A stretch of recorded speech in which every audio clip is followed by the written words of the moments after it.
নমস্কাৰ মই বুবুনাথ আৰু আপোনালোকে চাবলৈ আৰম্ভ কৰিছে ৰিপৰ্টাৰ লাইভ অসম। আজি মোৰ লগত এগৰাকী মৰিগাঁও জিলাৰ সিধাবাৰী গাঁও এগৰাকী প্ৰতিভাৱান মহিলা মোৰ লগত উপস্থিত আছে আৰু সেই মহিলাগৰাকী ইতিমধ্যে মৰিগাঁও জিলাৰ বিভিন্ন মঞ্চত কণ্ঠনি গৰাই ৰাইজৰ মৰম আৰু আশীৰ্বাদ বুটলি ঘৰমুৱা হৈছে। সেই মহিলাগৰাকীৰ লগত আমি কথা পাতিম আৰু গীত শুনিম।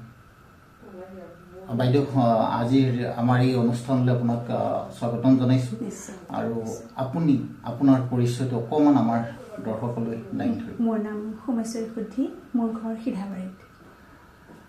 হয় বাইদেউ, আপুনি সংগীতৰ যাত্ৰা অব্যাহত ৰাখিছে কিমান দিনৰ পৰা?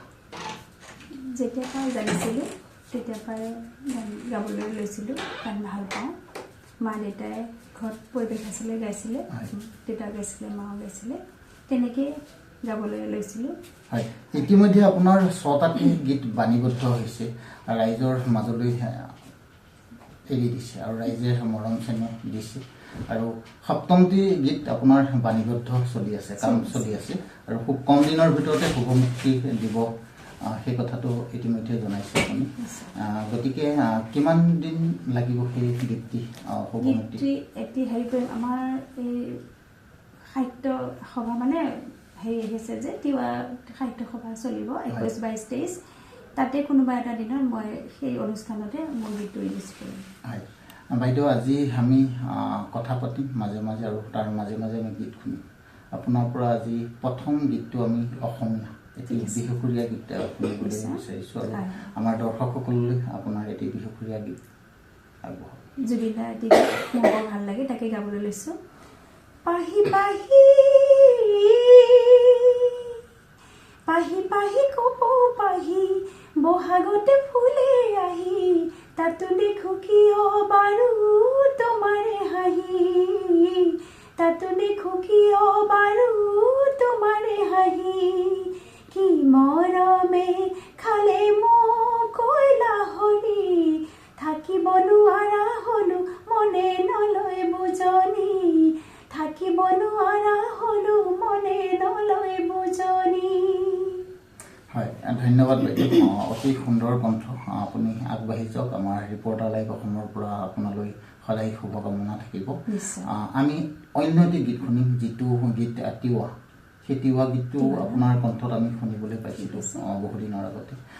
আকৌ আজি আমাৰ ৰিপৰ্টাৰ লাইভ অসমৰ দৰ্শকসকলৰ বাবে আপুনি তিৱা এটি গীত।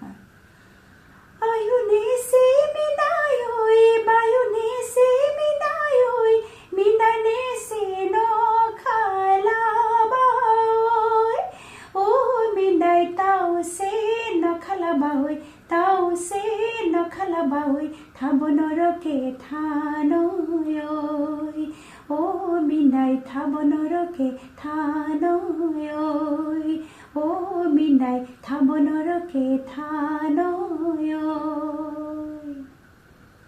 অতি সুন্দৰ বাইদেউ, ধন্যবাদ।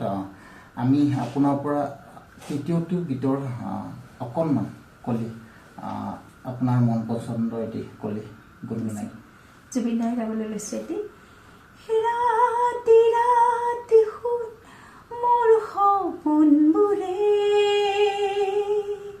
খেদি খেদি মোক আকৌ শুই পৰে, পোহৰ পোহৰ মোৰ প্ৰতিটো পুৱা জাগে,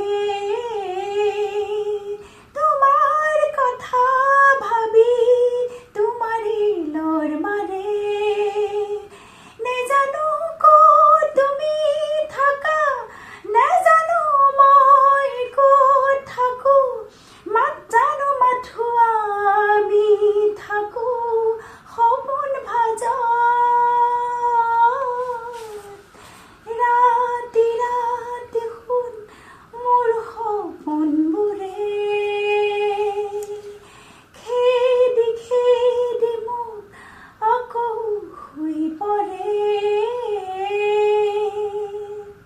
ধন্যবাদ বাইদেউ, অতি সুন্দৰ।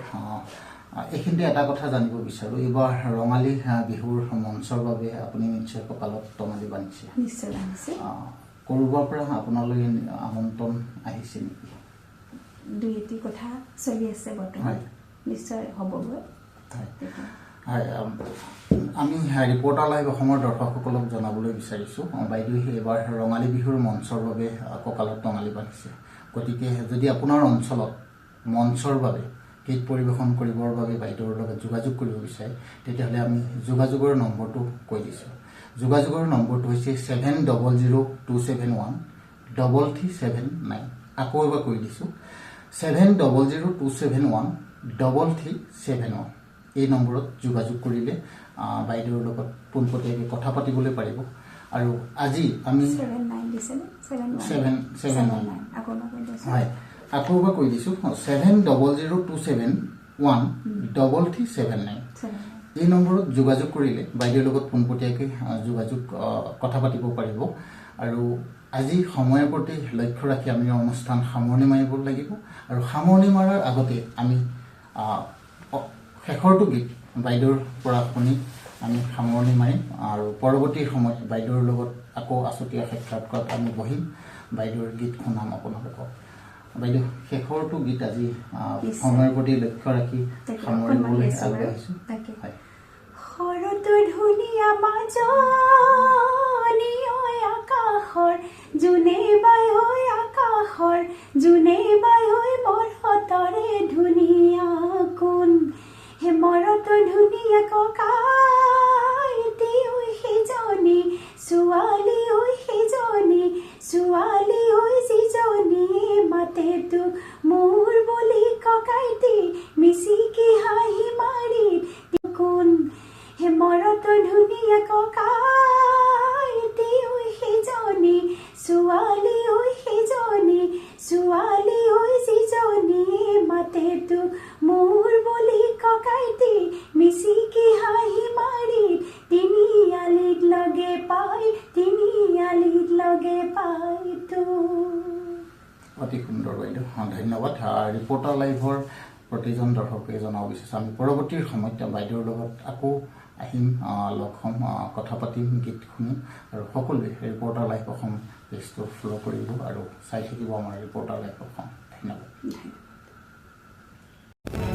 Reporter live